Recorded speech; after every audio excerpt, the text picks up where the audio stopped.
Hey everyone, Tech OG here, representing those who are 50 and up who love their tech. Even though a little over a month ago, I found a gold mine of a smartphone in the iPhone 13 Pro, where it still had an iOS that was jailbreakable. And that phone has been fun to use, especially installing jailbreak tweaks and making it do some things that an Apple phone can't do. I've been gravitated towards using my Fold 5 a lot more than the iPhone 13 Pro. Even though I do, like I said, love iMessaging and certain apps that I can't get in the Play Store for Android phones, but I keep gravitating towards this phone. The main reason why is because this phone meets a lot of my needs that no other phone can meet. Not to delve into the specs too much, but you should already know that this has a 6.2-inch screen when it's not folded, and when you unfold it, you get a nice 7.66-inch diagonal screen. This is awesome, like having a mini tablet in your hand. This is rated IPX8, which means there's no dust resistance at all. But I haven't had any issues with dust debris or any debris getting inside the phone or inside the gears when you open and close the phone. As far as storage, you can get as low as 256 gigabytes or as high as 1 terabyte of storage. And I have the 1 terabyte storage because I need the space for videos and mainly my retro games that I sideload onto the device. Like any phone, especially flagship type phones or quality phones, it's going to have decent cameras. Now, again, it's not going to have your newest cameras that are on your newest phones, but the camera, because when this phone came out, the cameras were great because it was newer from the predecessor of this phone.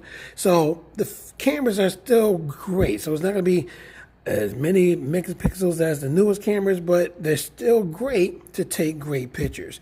So the highest megapixel you can have on this camera, sorry about that, I have a class coming in, so I gotta hurry up.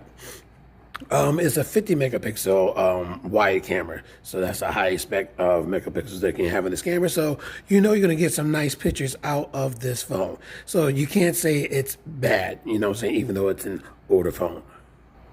Now, the battery on this is pretty average. Just like any phone that's older, the battery will degrade at some point. So it's not going to hold a charge as great as it did when it's new. And that's going to be for any phone that has a battery. But like I said, as long as you take care of it, you keep charging. It has fast charging. So if you do run out of battery power, plug this in for about 20 minutes. You'll get a substantial amount of power to make it through until you get home to fully charge it. So why do I keep going to this phone? Why is this phone a fantastic phone for 2025 and beyond? And in my opinion, this is a total package phone. The main reason why this phone is absolutely fantastic is because you can unfold it and have a larger display to check out your content, to read, to look at videos, to look at media or social media, things like that. It's just a fantastic screen that you can fold in to put in your pocket and fold out to view. So this is really good. So again, it's like having a tablet in your pocket without carrying an extra tablet to get a better view of your stuff. This also has pen support. So the Fold from I think the Fold 3 up to the Fold 6, those all have pen support. I'm not sure if the 2 or the 1 had pen support, but I know the 3 did. 4, 5, and 6 do. And so with pen support, you're able to do an array of things using a stylus. So you can draw on the screen like this. Oops. Gotta do it again. Let's see, screen right. Hello. So that's pretty awesome. The Fold 5 makes an excellent retro game player. So once you install your emulators and sideload your retro games on your device or put them in storage, and it's too bad they got rid of the micro SD card, but it just hit me today exactly why they got rid of it. And I know that Samsung said that it's because of heating issues. That is not the main reason. And I will explain that in a future video. Like I said, it just hit me today, and it was a genius marketing move. So it was a moneymaker for Samsung why they got rid of it. But I digress. Fantastic retro game player. So once you get yourself some nice controllers, and if you're like me, you can turn this into a Nintendo Switch-like device using Razer Jungle Cat controllers. You can select your emulator, pop in the game, like Dragon Quest 8, I'm playing right now, and open up one of your saves. So let's load up a save state, and bam! You got yourself a very nice looking retro game player where it looks like you have a TV in your hand. Look at this. Look at this. This is awesome. And it works great.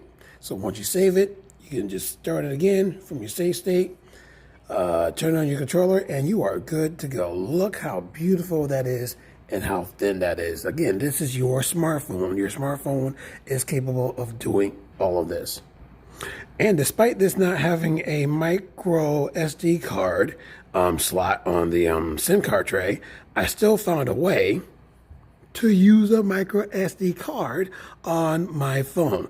So I've had this when I've had phones that had micro SD card slots, and it's a waste to not be able to use these because phone companies, Samsung in general, decided to not put on micro SD card slots on the SIM card tray anymore. But like I said, I completely understand why. It's a business move, and they make lots of money from it.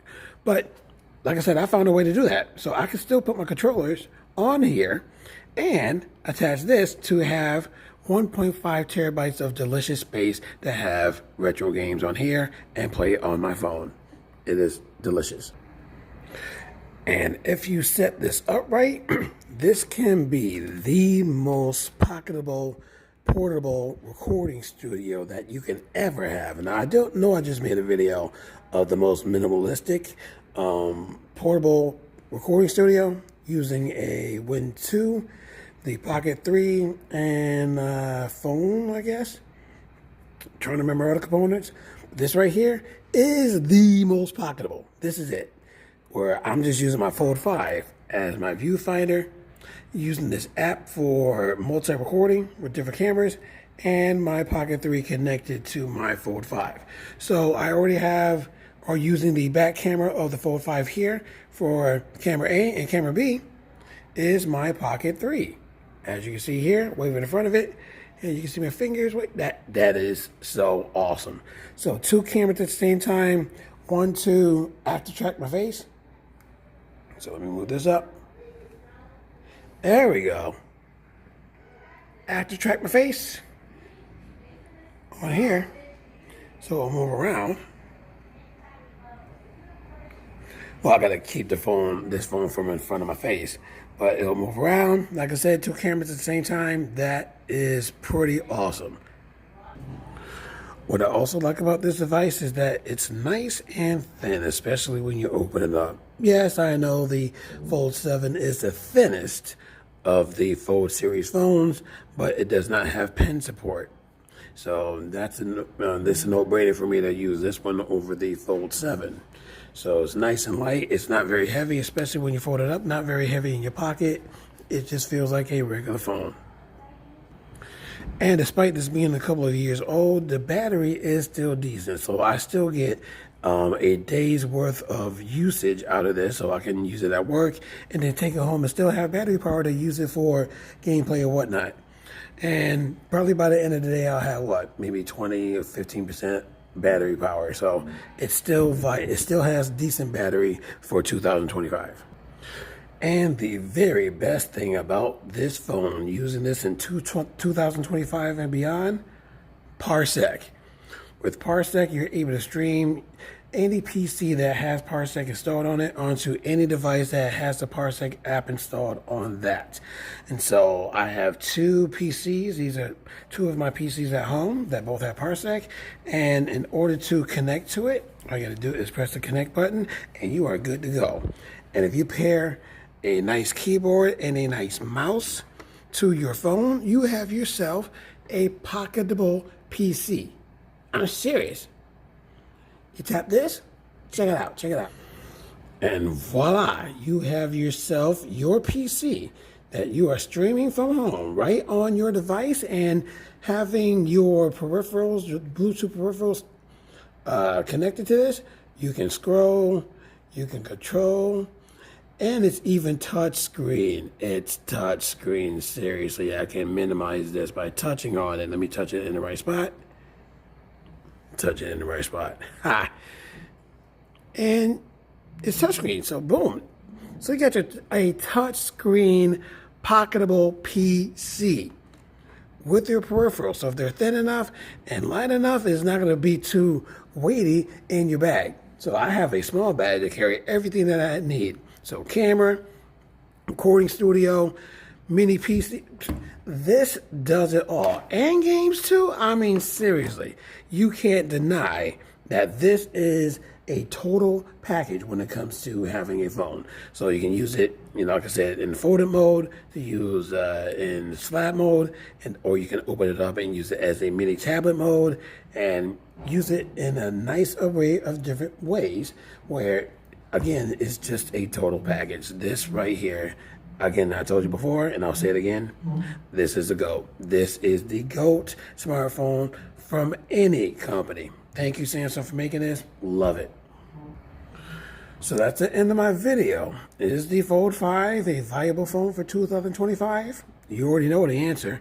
It just depends on how you use it. It's great for me, especially being a teacher and to use it for the different array of things that I want to use it for. It's a fantastic phone. So if you can find one on the cheap, especially one with high storage for the things that you need it for, then definitely get it. The Fold 6 devices are getting a little bit cheaper, so you might be able to find one on eBay for a good price. I found this one at a good price, so go ahead. If you want to get one, definitely get one. If you want the Fold 7 without the pen support, that's still a viable phone as well. But like I said, talking about the Fold 5, very viable in 2025 and beyond. And if you like this video and the content, definitely leave a thumbs up. Subscribe to my channel if you haven't done so already. Tell your friends about my channel, and I hope to see you in my next video.